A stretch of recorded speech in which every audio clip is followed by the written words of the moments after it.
I was in 7th grade when my mom sent me to a space tech summer camp. As an icebreaker, the teacher told us to line up by name without verbal communication. If we succeeded, we got extra free time. Once time was up, I realized I was in the opposite place that I needed to be. Everyone else had lined up and was in order, but I was the odd one out. The silence was suffocating. All eyes were on me. My face took a deep shade of crimson, and I was unable to speak. The teacher brushed it off, saying we'd have more opportunities next time. The other kids avoided me, and I sat alone on my phone. I tried to ignore it, said it was no big deal, and tried my best to follow instructions. But then I was singled out again. Everyone finished writing their essays and had free time in the computer lab. I had been listening to music and was really excited, dancing in my seat and flapping my hands. "What are you doing?" someone asked. I turned and saw two kids behind me.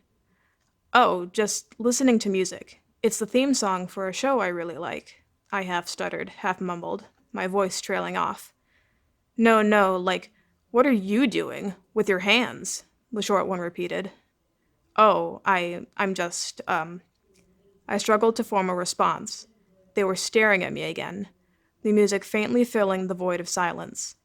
He and his friend eventually left, but I could feel the occasional stare from a classmate.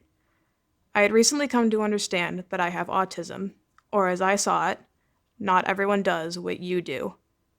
Since I was successful in school, I concluded that autism only had positives. However, my experience at camp, with people I'd never met before, showed me how others see this trait. Looking back, the icebreaker affected me on a much greater scale. I always had trouble speaking to others, thinking I had social anxiety. I found out later that autism is a condition which hinders my ability to communicate.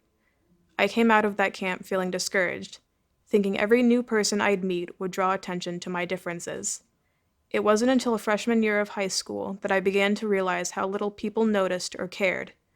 My first high school friend had no idea until I told her, only to discover that she also had autism.